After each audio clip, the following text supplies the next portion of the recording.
Nashville tonight. 5-2 is your final score. Dominic Simone scores for the Pens.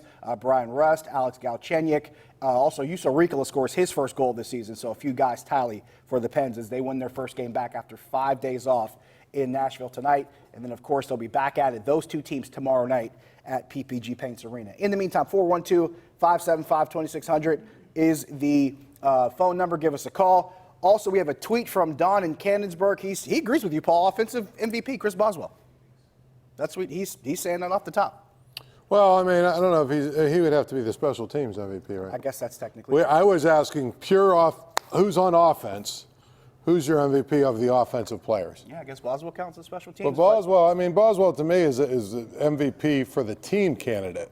But offensively, James Washington, I don't know. I mean, it's hard to figure out. You got to ask that question. You got bigger problems than you think. I think that's the way you sort that out. What's the old adage about quarterbacks? If you have two or three and you don't have one, if you got a bunch of different offensive MVP candidates, you probably don't have one. Exactly. I think it's a good way to look at it. We'll go to the phone lines. Let's start with Norm in Waynesburg. Norm, you're on the Nightly Sports Call.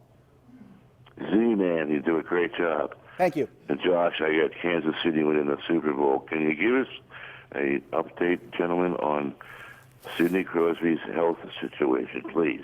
Appreciate the call, Norm. Actually, Mike Sullivan, I believe, talked about that earlier today. He did say Sidney Crosby has been working out. He's making some progress. I believe he's skating. He's doing some individual drills, but nothing, as of him working out with the team or anything like that. But he is starting to make progress. Of course, they have a timetable set for him. He's one of the guys that they've looked at. Also, I believe Patrick Hornquist is actually making a lot more progress than Sid is. They think he could be back within the lineup in the next couple weeks. But the good news is Mike Sullivan said Sidney Crosby, it appears, is following his timetable.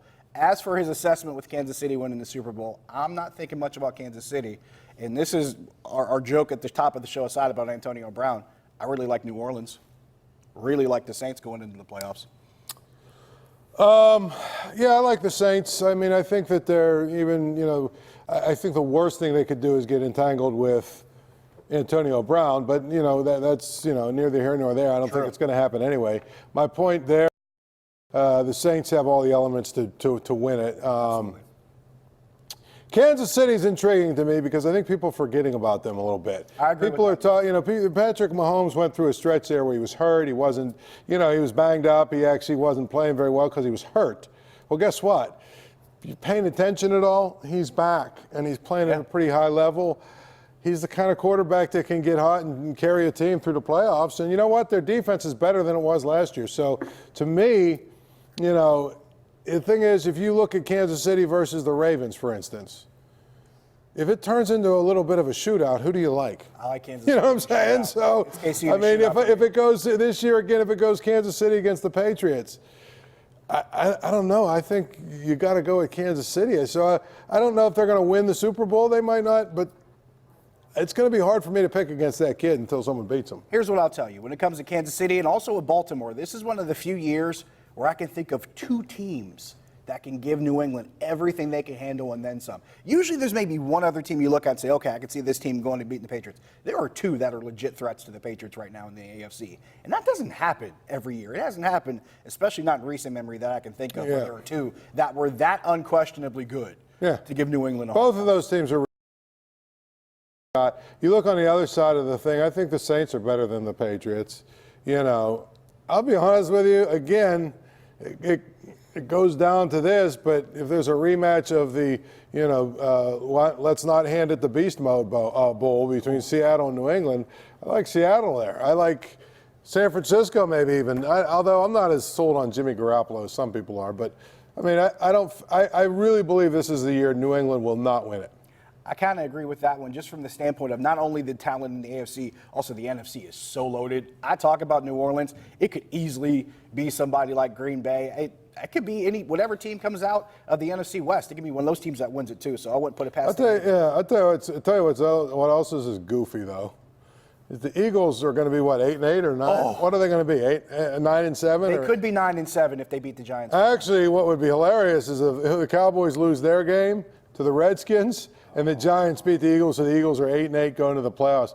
They're a weird team, man. I don't think they're good enough to, but it's a weird division. Right. That's a weird division as a whole. Right. It's very ACC Coastal-esque. That's all I'll say about that. Speaking of what we expect to see in some games, let's go back to Sunday. We have Jeremy on Twitter who says, what are the chances we get to see Paxton Lynch on Sunday? I know you talked about what your dream scenario was earlier, your chaos theory, but chances we get to see Paxton Lynch. Put a percentage. I think it was Andrew Filipponi the other day when we were on the show together asked me, over under 2 snaps for Paxton Lynch. Huh? I said over. I think we'll see him.